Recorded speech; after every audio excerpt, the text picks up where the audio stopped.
Hi, Peace Elf here. Web Pundit, as I said in my comments, you're a contradiction. I'm sorry that I don't mean that in the way that you took it. I think you contradict yourself. For example, in your Ron Paul video, you cap Ron Paul for believing that corporations would do the right thing under a free market economy. You and I know corporations have one goal: to make money, not do the right thing. Well, I agree with your anti corporate power stance. Corporations have used their wealth to usurp power in every aspect of our society, and that includes public schools.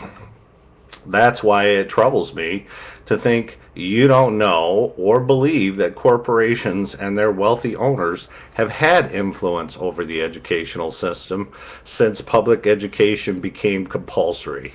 Indeed, the first schools are modeled after the factory, marching children from subject to subject, grade to grade, class to class, in assembly line production and education form. The old buildings even look like a factory. But that doesn't explain how big business benefits from public education. As you know, as early as kindergarten, teachers, parents, and others are asking children, "What do you want to be when you grow up?" Well, now it's not just a question, it's part of the curriculum to organize and sort kids by ability. You can thank the No Child Left Behind Act for that. Yet, before I begin my rant on No Child Left Behind, let me talk about A Nation at Risk, the 1983 report by the Reagan administration that said the U.S. was lagging behind in math and science compared to Japan. If you're not old enough to remember, Japan was kicking our asses economically in manufacturing electronics and automobiles. But what does education have to do with economics? Or you may say, education has everything to do with economics, which after 24 years of politicians hammering this notion into our heads, most people recite from rote memorization that stance.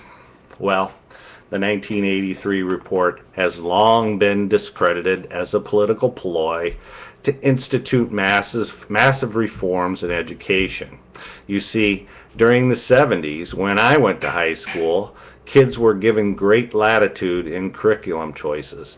Instead of English 1, 2, and 3, we had humor in English, women in literature, science fiction, lots of choices that made school more interesting. The choice to reform had nothing to do with what made learning more enjoyable. It had to do with making sure our children were prepared to compete in a world economy. As you know, the rest is history.